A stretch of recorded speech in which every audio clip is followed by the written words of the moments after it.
मैं शुरुआत प्रदीप भंडारी जी आप ही के साथ करना चाहता हूं।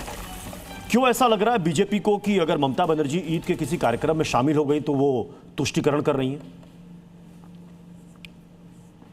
प्रत्युष जी, याद करिए कि जब ममता बनर्जी कालीघाट मंदिर पे गई थी, उनको जब प्रसाद दिया गया था तो ममता बनर्जी ने वो प्रसाद हाथ में लिया था और पीछे फेंक दिया गया था। याद करिए ममता बनर्जी ने स्टेज से क्या कहा था। ममता बनर्जी ने स्टेज से कहा था कि एक सेकंड अगर वो हट जाए तो एक कम्युनिटी जाके हिंदुओं का क्या हश्र करेगी वो हमेशा याद रखेंगी। बंगाल के 2021 के पोस्ट पोल वायलेंस के बाद में क्या हुआ था, कलकत्ता हाईकोर्ट ने बोला था रूल ऑफ लॉ नहीं, लॉ ऑफ द रूलर है। ये वही ममता बनर्जी है जिसने 5,000 से ज्यादा करोड़ का पैसा मदरसा के लिए दिया, पर पूरा नॉर्थ बंगाल को सिर्फ 800 करोड़ का पैसा दिया।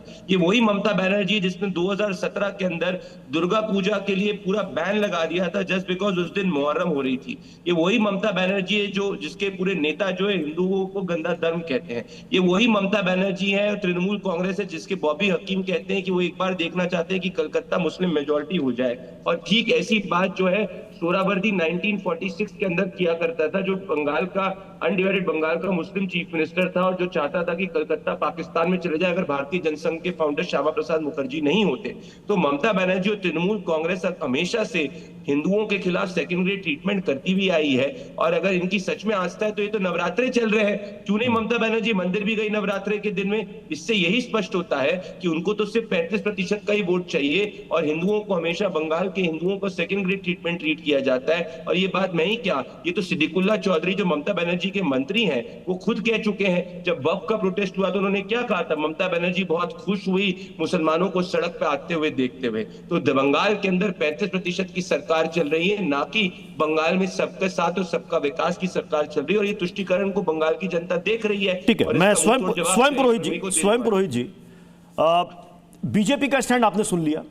अगर ममता बनर्जी ईद के कार्यक्रम में शामिल हो रही हैं तो वो तुष्टीकरण कर रही है। कि मैं आपसे जानना चाहता हूं, क्योंकि अब बंगाल में चुनाव है, क्या त्योहारों का इस्तेमाल चुनावी फायदे के लिए किया जा रहा है? नहीं, देखिए ये तो त्योहारों का इस्तेमाल चुनावी फायदे के लिए किया जा रहा है। आपको भारतीय जनता पार्टी से पूछना चाहिए कि वो जिस तरह से किसी एक समुदाय के खिलाफ नफरत के जो बीज बोते हैं, आज उसके ही वजह से आज मथुरा के अंदर में मिलिट्री को उतारना पड़ा है। हिंदू मुसलमान हिंदू मुसलमान हिंदू मुसलमान इनका नैरेटिव है। हमारी नेत्री ममता बनर्जी एक ही बात कहती है, धर्म अपना अपना उत्सव सबका। आज देखिए आज ईद का त्योहार है और पश्चिम बंगाल में हर साल ये मनाया जाता है, पूरे देश में मनाया जाता है। तो रेड रोड पे जो कार्यक्रम था वहां दीदी जाती है, हर वर्ष जाती है।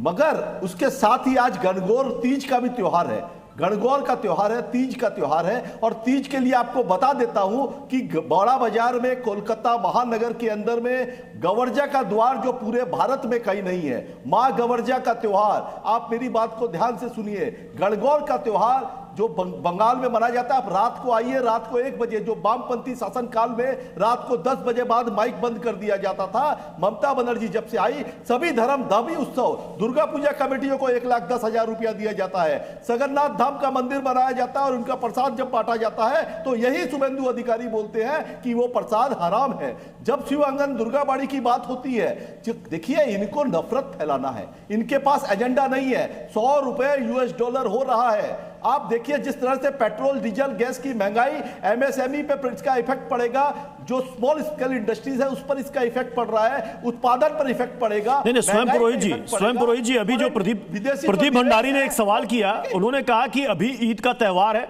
और साथ ही चैत्र नवरात्र भी चल रहे हैं, क्या ममता बनर्जी इस नवरात्र में कहीं मंदिर में पूजा करेंगे? इनका सवाल था। मैंने नहीं, मंदिर में ममता बनर्जी कालीघाट में ही रहती है। ममता बनर्जी अपने घर से पूजा, इनका सर्टिफिकेट भाजपा वालों से लेना है क्या? मैं किसकी पूजा करूंगा? ये सर्टिफिकेट हिंदू धर्म से, मैं अगर हिंदू हूं और मैं कौन से भगवान की पूजा, भारतीय जनता पार्टी के प्रदीप भंडारी और अमित शाह और नरेंद्र मोदी से नहीं लेना है। सच्चाई ये है कि इनको धर्म के नाम पर देश के लोगों को विभाजन करना है और ये विभाजनकारी शक्तियां पिछले कुछ सालों से सक्रिय है। और उसका नतीजा आपने देखा कि कैसे लोगों को देश के प्रधानमंत्री आते हैं ब्रिगेड परेड ग्राउंड के अंदर में और वहां बोलते हैं चुन चुन प्रदीप कर भंडारी, बदला लिया जाएगा। प्रदीप भंडारी, आप सोचिए एक नहीं, गरिमामयी प्रदीप पद पर भंडारी, बैठे हुए व्यक्ति नहीं, का अभी भाषण स्वयं पुरोहित जी कैसे ने होता कहा है? कि हमें किसी के सर्टिफिकेट की जरूरत नहीं है। बीजेपी थोड़ी जो तय करेगी कि ममता दीदी किस कार्यक्रम में जाएंगी, किस कार्यक्रम में नहीं जाएंगी, किस देवी के मंदिर में जाएंगी, वो उनकी निजी आस्था का है। और दुर्गा पूजा के पंडालों में ममता बनर्जी जाती रही हैं। बिल्कुल, आप तो सही कह रहे हैं। तभी जब ममता बनर्जी ने अभी स्टेज से क्या कहा था प्रत्युष जी, कोई सिटिंग मुख्यमंत्री ये कह रही है कि अगर वो एक सेकंड के लिए हट जाए तो एक कम्युनिटी जाके हिंदुओं को बता दे कि उनकी क्या स्थिति होने वाली है और हिंदू सुरक्षित नहीं होंगे। मतलब ममता बनर्जी मुसलमानों को गुंडा साबित कर रही है और हिंदुओं को कह रही है कि तुम जो है मेरी मर्जी पे हो। क्या ये कोई सेक्युलर मुख्यमंत्री की परिभाषा है? दूसरी बात, वो कालीघाट के बाजू में ही रहती है। मैं परसों कालीघाट गया था। ममता बनर्जी जब कालीघाट के अंदर जाती है तो हाथ में जल लेके पीछे फेंक देती है। क्या वो अपने चेहरे अपने जिस तरीके से ईद पे गई है और अपने आप को पूरा ढकी है, क्या ममता बनर्जी को ढकी थी? नहीं ढका था। ये देखिए मेरे बैठ करके दिल्ली में यूट्यूब से प्रत्युष जी, ये सब बदतमीजी वाली बातें मत करो। एक प्रदेश की मुख्यमंत्री एक महिला के बारे में अगर आप इस तरह की अपमानजनक टिप्पणी करेंगे तो बर्दाश्त नहीं किया जाएगा। पीछे अरे भाई मेरी सुनो, कालीघाट मंदिर में आप जब गए हैं वहां का जो डेवलपमेंट है वो आपको नहीं दिखा? आपको उसके चश्मे से कालीघाट मैं जवाब दे दूं प्रत्युष जी, वहां पर जो मंदिर के अंदर में सोने का एक एक करके बोले, एक एक करके बोले प्लीज, एक एक करके बोले, बोलने दीजिए प्लीज, एक एक करके बोले, एक एक करके बोले। मैं जवाब दे देता हूँ, मैं जवाब देता हूँ। चलिए, इनने कहा कि मैं गलत टिप्पणी कर रहा हूँ। ये रहा मेरे पास वीडियो, ये रहा वीडियो, ध्यान से देखिएगा। ये ममता बनर्जी गई, ये रहा, ये वीडियो रहा। इस वीडियो के अंदर ये रहा, इसके वीडियो के अंदर ये उठा के पीछे फेंकती। प्रत्युष जी देखिए, मैं अपनी बात ही नहीं रख पाऊंगा अगर मैं भी चिल्लाना चाहिए। अगर आप दोनों लोगों को चाहते हैं कि लड़के चिल्लाएं और इससे आपके दर्शक को अच्छा लगेगा तो बता दीजिए, कोई और चिल्ला लेगा। सर, मैं अपनी बात रखूं 3 सेकंड के लिए। सभी मेहमानों के लिए, सभी मेहमानों के लिए ये नियम लागू है। एक एक करके बोले। देखिए ना, इससे आपको बात समझ में आएगी, ना मेरे समझ में आएगी, ना दर्शकों को समझ में आएगी। इसलिए अपनी अपनी बारी में ही बोले। अगर आपको काउंटर करना समय मिलेगा दूसरे की बात सुन लीजिए। प्रदीप भंडारी जी 10 सेकंड, ताकि मैं बाकी मेहमानों का भी रुख करना मुझे।